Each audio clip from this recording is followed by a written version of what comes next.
ఒకప్పుడు ప్రియాంక చోప్రా అంటే దేశీ girl, Bollywood star actress. కానీ ఇప్పుడు ఇంటర్నేషనల్ హీరోయిన్.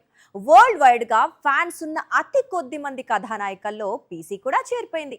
ప్రస్తుతం తెలుగులో తెరకెక్కుతున్న భారీ చిత్రం వారణాసికి తను స్పెషల్ అట్రాక్షన్ గా మారిపోయింది. ఇవి వారణాసి నుంచి ప్రియాంక చోప్రా ఫోటోలు. సినిమాలో తను మందాకిని పాత్రను పోషిస్తుంది. ప్రస్తుతం ఈ పిక్స్ ఇంటర్నేషనల్ వైడ్ గా ట్రెండ్ అవుతున్నాయి. 2016లో హాలీవుడ్ కు వెళ్లిపోయింది ప్రియాంక చోప్రా. మళ్ళీ ఆ తర్వాత ఇండియన్ సినిమా వైపు చూడలేదు. వారణాసి కోసమే తిరిగి ఇండియాకు వచ్చింది. రాజమౌళి తెరకెక్కిస్తున్న మైథాలజీ యాక్షన్ మూవీలో తను భాగమైంది. దాదాపు 14 నెలలుగా ఈ సినిమా కోసం కష్టపడుతోంది ప్రియాంక చోప్రా. ఈ చిత్రంలో ప్రియాంక చోప్రా చేసే యాక్షన్ హైలైట్ గా నిలవనుందని, అంతేకాకుండా తనపై రాజమౌళి చిత్రీకరించిన స్లో మోషన్ జెమ్స్ ఆడియన్స్ కు సర్ప్రైజ్ చేస్తాయని ఇటీవలే ఓ ఇంటర్వ్యూలో చెప్పుకొచ్చింది పీసీ. ఇప్పటికే సినిమాకు సంబంధించి చాలా వరకు చిత్రీకరణ పూర్తయింది. అక్టోబర్ లో షూట్ మొత్తం కంప్లీట్ అవుతుందని ఇటీవలే దర్శక ధీరుడు ఒక ఈవెంట్ లో కన్ఫర్మ్ చేశాడు. వచ్చే ఏడాది ఏప్రిల్ 7న వారణాసిని ప్రేక్షకుల ముందుకు తీసుకెళ్లేందుకు రాజమౌళి పక్కా ప్లాన్ తో ముందుకెళ్తున్నాడు. దాదాపు 1300 నుంచి 1500 కోట్ల బడ్జెట్ తో తెరకెక్కుతున్న ఈ చిత్రాన్ని ప్రపంచ వ్యాప్తంగా 190 దేశాల్లో విడుదల చేయనున్నారట. ఒకవైపు రామాయణ, మరోవైపు వారణాసి, ఇంకోవైపు కుమారస్వామి జీవితంపై త్రివిక్రమ్ ఎన్టీఆర్ చిత్రం. ఇండియా వైడ్ గా మైథాలజీ మూవీస్ కు మళ్లీ ఇంపార్టెన్స్ పెరుగుతోంది. ఇదే సమయంలో హనుమాన్ దర్శకుడు ప్రశాంత్ వర్మ దగ్గర ఉన్న బాకా అనే బకాసురుడి స్క్రిప్ట్ ఇప్పుడు హాట్ టాపిక్ గా మారింది. గతంలో ఇదే కథను ప్రభాస్ చేయాలి అనుకోగా ఇప్పుడు రెబల్ స్థానంలో రాకీ భాయ్ నటించబోతున్నాడనే ప్రచారం సాగుతోంది. కన్నడ హీరోలు హనుమాన్ దర్శకుడికి భలేగా కనెక్ట్ అవుతున్నారు. ఇప్పటికే కాంతారా హీరో రిషబ్ శెట్టి టాలీవుడ్ వరకు వచ్చి ప్రశాంత్ వర్మ దర్శకత్వంలో జై హనుమాన్ అనే చిత్రంలో నటిస్తున్న సంగతి తెలిసిందే. మరోవైపు ప్రశాంత్ వర్మ దర్శకత్వంలోనే మరో కన్నడ హీరో యష్ కొత్త చిత్రం చేయాలి అనుకుంటున్నట్లు వార్తలు వస్తున్నాయి. ప్రశాంత్ గతంలో ప్రభాస్ హీరోగా ప్లాన్ చేసిన బాకా అనే చిత్రాన్ని ఇప్పుడు యష్ తో తెరకెక్కించే ప్రయత్నాలు జరుగుతున్నాయట. రాకీ భాయ్ నటించిన టాక్సిక్, రామాయణ మొదటి భాగం విడుదలైన తరువాత ఈ చిత్రం సెట్స్ పైకి వెళ్తుందట. ఈలోపు ప్రశాంత్ తన చేతిలో ఉన్న జై హనుమాన్ ను పూర్తి చేస్తాడు. ఇక్కడ ఇంకో డౌట్ కూడా ఉంది. హనుమాన్ విజయం తరువాత ప్రశాంత్ వర్మ బ్రహ్మరాక్షస్ పేరుతో ఒక స్టోరీని రాశాడు. అప్పట్లో రణవీర్ సింగ్ నటించేందుకు డేట్స్ కూడా ఇచ్చాడు. కానీ చివరి నిమిషంలో ప్రాజెక్ట్ ఆగిపోయింది. ఆ తర్వాత ఇదే కథను కొద్దిగా మార్పులు చేర్పులు చేసి ప్రభాస్ కోసం ప్రశాంత్ రెడీ చేసినట్లు వార్తలు వచ్చాయి. ఇప్పుడు మళ్ళీ ఇదే కథను ప్రశాంత్ రాకీ భాయ్ తో ప్లాన్ చేస్తున్నాడనేది శాండిల్వుడ్ డౌట్. సుకుమార్ అంటే ఒకప్పుడు ఇంటెలిజెంట్ ఫిల్మ్స్ కు care of address. Tollywood Christopher Nolan అనే పేరుండేది. కానీ రంగస్థలం నుంచి మేకింగ్ స్టైల్ మార్చేశాడు సుకుమార్. ఇక పుష్ప చిత్రాలతో పీక్స్ లో మాస్ మూవీస్ ను తెరకెక్కించాడు.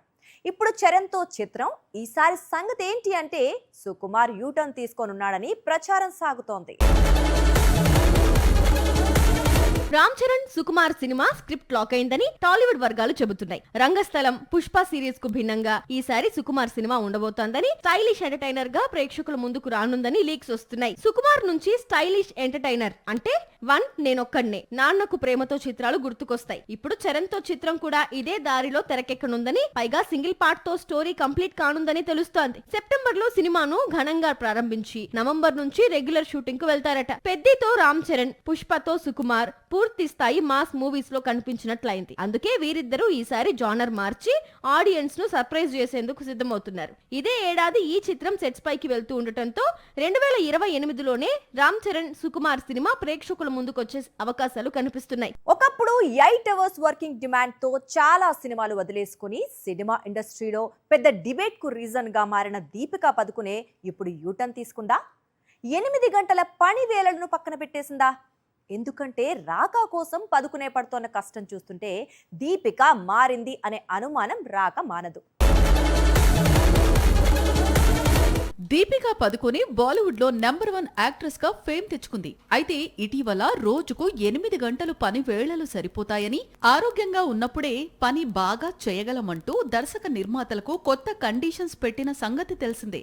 ఈ కండిషన్స్ వల్లే తెలుగులో తెరకెక్కే 2 భారీ చిత్రాలు, ఒకటి స్పిరిట్, 2 కల్కి సీక్వెల్ నుంచి దీపిక తప్పుకుందనే ప్రచారం కూడా సాగింది. ఇటీవల 8 గంటల పని విధానం, వర్క్ లైఫ్ బ్యాలెన్స్ కు మద్దతు తెలిపిన దీపిక ఇప్పుడు తన మెటర్నిటీ బ్రేక్ కు వెళ్లే ముందు రాకా షూటింగ్ పూర్తి చేయాలనే లక్ష్యంతో కఠినమైన యాక్షన్ సన్నివేశాల్లో పాల్గొంటోంది అనే విషయం బయటికి తెలియటంతో నెట్టింట దీపికపై ప్రశంసలు కురుస్తున్నాయి. 8 గంటలు పని వేళలో నియమాలు పక్కన పెట్టి అవసరమైతే నైట్ షూట్ లో కూడా పాల్గొంటూ చిత్ర బృందానికి దీపిక పూర్తిగా సహకరిస్తోందని సమాచారం.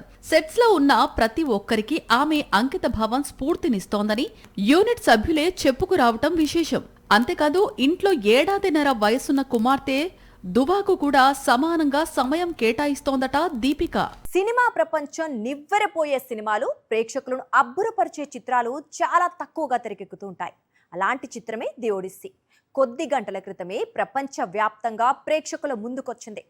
కొందరు ఫిల్మ్ క్రిటిక్స్ 4+ రేటింగ్ ఇచ్చారు, మరికొందరు యావరేజ్ అనేశారు. ఏదైతే ఏంటి, నోలన్ సినిమా మరోసారి వసూళ్ల వేట మొదలుపెట్టింది. హాలీవుడ్ లో చాలా మంది దర్శకులు ఉన్నారు, కానీ ప్రపంచమంతా అభిమానం సంపాదించుకున్న దర్శకులు మాత్రం కొందరే ఉన్నారు. ఆ కొందరిలో మెగా మేకర్ క్రిస్టోఫర్ నోలన్ ఒకడు. అందుకే ఒడిస్సీలో ఎవరు నటించారు అనేది కాకుండా, ఎంత బడ్జెట్ తో నిర్మాణం జరుపుకుంది అనే కాకుండా, కేవలం నోలన్ సినిమాను థియేటర్స్ లో చూసేందుకు ఆడియన్స్ పరుగులు పెడుతున్నారు. దీంతో వరల్డ్ వైడ్ గా ఈ సినిమా రికార్డు ఓపెనింగ్స్ అందిపుచ్చుకుంది. అంతేకాదు, మెగా మేకర్ కెరియర్ లో బెస్ట్ ఓపెనింగ్స్ సాధించింది. సినిమా విడుదలైన రోజు వరల్డ్ వైడ్ గా 375 కోట్లు రాబట్టిన ది ఒడిస్సీ మొదటి వీకెండ్ లో ఏకంగా 2500 కోట్లకు పైగా వసూళ్లను చూసింది. దీంతో నార్త్ అమెరికా నుంచే సగానికి పైగా వసూళ్లు వచ్చాయి. ఇక ఇండియాలో ఈ చిత్రం వసూళ్లు 50 కోట్లు దాటాయి. ది ఒడిస్సీ కేవలం ఒక భారీ బడ్జెట్ హాలీవుడ్ మూవీ మాత్రమే కాదు, ప్రపంచ సాహిత్యంలో చిరస్థాయిగా నిలిచిన మహాకావ్యాన్ని ఆధునిక సినీ భాషలో ఆవిష్కరించే ప్రయత్నం చేసి మెప్పించాడు నోలన్. ఒకవైపు హ్యూమర్ కథ, మరోవైపు నోలన్ దర్శకత్వ ప్రతిభ. ఈ డెడ్లీ కాంబినేషన్ ను థియేటర్స్ లో మిస్ కాకూడదు అనుకుంటున్నారు అభిమానులు. అందుకే వరల్డ్ వైడ్ గా ఒడిస్సీ టికెట్స్ క్రేజ్ పీక్స్ లో ఉంది. ఇక ఇండియాలో సైతం అదే ఫీవర్ కొనసాగుతోంది. సాక్షి టీవీ ప్రసారాలను నిలిపివేయటం చట్టరీత్యా నేరం. సాక్షి టీవీ ప్రసారాల కోసం మీ స్థానిక కేబుల్ ఆపరేటర్ను వెంటనే సంప్రదించండి. DTH లో, ఇంటర్నెట్ లో కూడా సాక్షి టీవీ ప్రసారాలను వీక్షించవచ్చు.